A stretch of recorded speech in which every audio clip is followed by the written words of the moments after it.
Déclaration de la SENCO sur la situation des écoles détenant de faux arrêtés.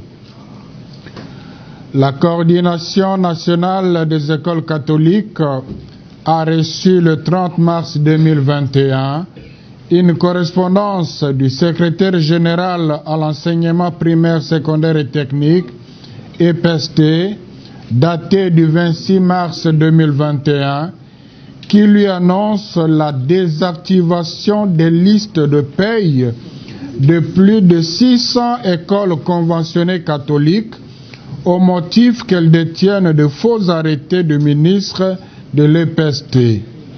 Cette annonce a affecté plus de 6 000 enseignants des écoles concernées.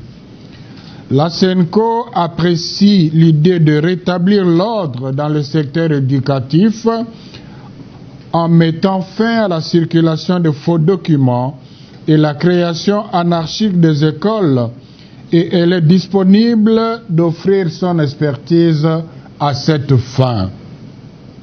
En ce qui concerne les écoles catholiques répertoriées comme fonctionnant avec de faux arrêtés, nous relevons le fait que plusieurs sont de très anciennes écoles créées depuis la Deuxième République, voire même depuis l'époque coloniale. À titre illustratif, je citerai les écoles primaires Kabisoko et Kitamulikwa dans le territoire de Rutshuru, Nord Kivu, qui sont issus de la scission de l'école primaire Lulenga de l'époque coloniale, auquel on a donné de faux arrêtés en 1993, il y a donc 28 ans.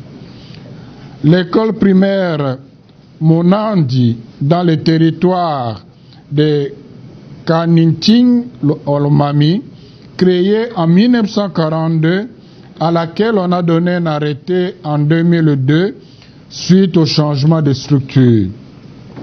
L'école primaire Siamina Kikaku, où a étudié notre coordinateur national dans le territoire de Kasongolunda, dans le Kwango, créée avant l'indépendance, mais à laquelle on a donné un arrêté en 2005.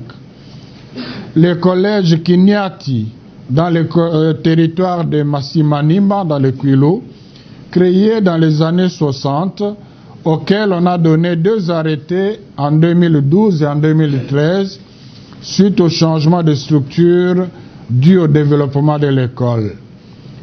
Il ne s'agit donc pas des écoles fictives.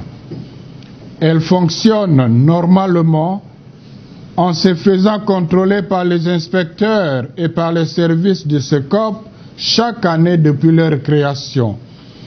Elles présentent les élèves aux épreuves de fin de cycle.